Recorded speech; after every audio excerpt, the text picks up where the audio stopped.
څه ډول کولی شو په څو ثانیو کې دننه یو ښایسته پریزنټیشن آماده کړو. کولی شئ تاسې د پوهنتون لپاره دغه پریزنټیشن جوړ کړئ، یا د مکتب لپاره، یا د سیمینار لپاره، یا هر ډول چې تاسې غوښتي وي. راځو لومړی ګوګل کروم ته دننه کېږو. دلته موږ او تاسې چیټ جي پي ټي لومړی ګاما سرچ کوو. ګاما ډاټ کام به تاسو سرچ کړئ، هغې نه وروسته چیټ جي پي ټي ډاټ کام. تاسې کله چیټ جي پي ټي ته دننه شئ، له دې څخه به یو پرمپټ واخلئ. دې ته به یو پرمپټ ورکوئ چې تاسې ته اړوند یو پرمپټ درکړي. موږ به دلته راشو، دې تر څنګ ګاما ډاټ کام به هم سرچ کو او دغه به اوپن کو ویب سایټ. ګاما ډاټ کام هغه ویب سایټ دی چې تاسو ته په څو ثانیو کې دننه، یعنې یوازې په څو ثانیو کې تاسو ته بهترینه پریزنټیشن درکړي. که چېرې تاسو وخت نه لرئ یا غواړئ چې یو داسې پرفیکټ یا عالي پریزنټیشن ولرئ په لنډ وخت کې، نو تاسو کولی شئ ګاما ډاټ کام څخه د دې اي آی ټول څخه کار واخلئ. چیټ جي پي ټي ته موږ راځو، دلته ورته یو پرمپټ لیکو. مثلا زه لیکم چې give a prompt related to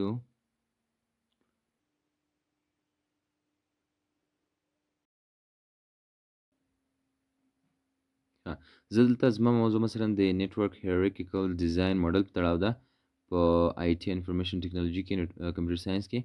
دغه موضوع ورته لیکم، دغه چیټ جي پي ټي ته ورکوو. چیټ جي پي ټي به موږ ته مکمل یو بشپړ لارښود یا پرمپټ راکړي. نو دغه پرمپټ به موږ راخلو، کاپي به یې کړو د چیټ جي پي ټي څخه. راځو دلته ښکته لاندې کوم کاپي بټن چې کوم دلته کاپي باندې کلیک کوو یا سلیکټ آل کوو، کاپي کوي. چې کله دا موږ سره لاندې برخه کې کاپي شو، دغه به کوم مشخصه برخه چې دا لیکنه چې د پرمپټ دا به سلیکټ کړو، هغې نه وروسته به کاپي کړو. دغه ګاما ډاټ کام ته به دننه شو. دلته به تاسې که چیرې اکاونټ نه لرئ پکې تاسې به ساین اپ وکړئ. که چیرې اکاونټ لرئ یوازې به ورته ساین ان شئ. زه غواړم چې دې ته ساین ان شم. خپل ایمیل او پاسورډ به وکاروئ.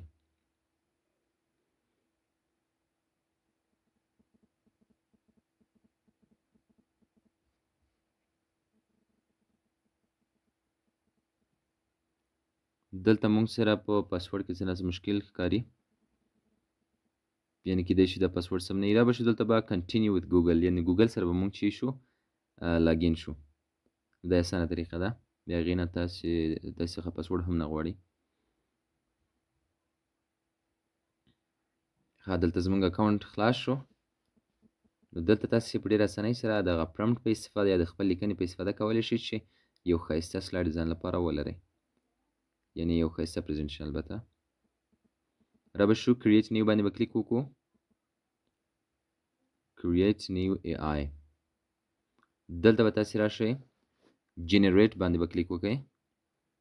دلته به ورته خپل پرمپټ چې کوم تاسې چیټ جي پي ټي درکړی و هغه به دلته پیسټ کړئ. د پیسټ کولو څخه وروسته به ایډیټ پرمپټ،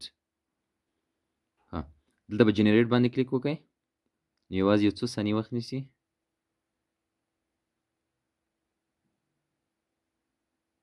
ګورئ چې زموږ پریزنټیشن آماده شو. زموږ تاسې پریزنټیشن جنریټ کیږي. دغه موضوع چې کومه ده د هغې په تړاو مکمل په بشپړ ډول جزئیات ورکول کیږي، نه یوازې معلومات بلکې د هغې تر څنګ انیمیشنز، ګیفس یا هم عکسونه، ایمیجز یا ویژول چې کوم مواد هغه هم ورسره اضافه کیږي. یعنې په دې ډول سره تاسې کولی شئ چې په ډېرې اسانۍ سره، په ډېرې چټکۍ سره او په لنډ وخت کې یو ښایسته او بشپړ او کامل پریزنټیشن آماده کړئ. البته همیشه دا کار هم مه کوئ، خو کوشش کوئ چې مثلا په هغه موضوع باندې څه نه څه تسلط ولرئ، بیا دغه کار وکړئ.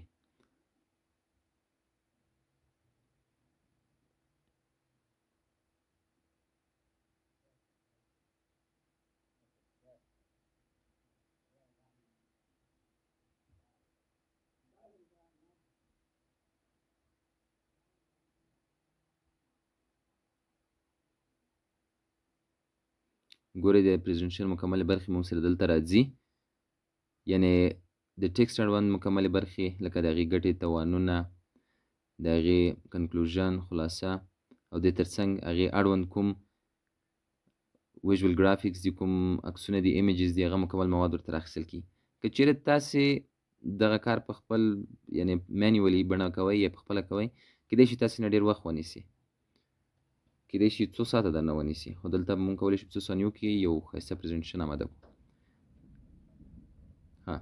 دلته به تاسې راشئ، اوس به دغه پورته شیر بټن باندې کلیک وکړئ. دا به ځان سره ایکسپورټ کوي، خپل کمپیوټر ته به ایکسپورټ کوي او سیو به یې کوي. شیر باندې کلیک کوو، دلته تاسې ایکسپورټ بټن باندې کلیک وکړئ او فارمټ ورته ایکسپورټ ټو پاور پوینټ هم کولی شي چې ایکسپورټ کړي او پی ډي اف ته هم. نو پاور پوینټ غوره اپشن ده. مونږ به راشو دغه فایل به اوپن کړو. کلیک هیر ټو ډاونلوډ اټ، لومړی باید ډاونلوډ شي. پورته کلیک هیر ټو ډاونلوډ اټ دغه برخه باندې کلیک وکړئ. دلته موږ سره ډاونلوډ روان شو او فایل ډاونلوډ شو. راشو دغه به اوپن کړو. دلته تاسې کتلی شئ د پاور پوینټ یو اکزي فایل موږ سره موجود دی، دغه موږ اوپن کوو. دا دی ګورئ چې موږ سره یو بشپړ او په زړه پورې پریزنټیشن آماده شوی دی. اوس نو تاسې راځئ یوازې دغه پریزنټ کړئ او سیمینار ورکړئ. ستاسې مکمل کار ترسره شو. د داسې له ډېرو ویډیوګانو لپاره موږ در سره فالو کړئ، موږ در سره تعقیب کړئ، لایک کمنټ ضرور وکاروئ. ډېره مننه. ښه وخت. د الله په امان.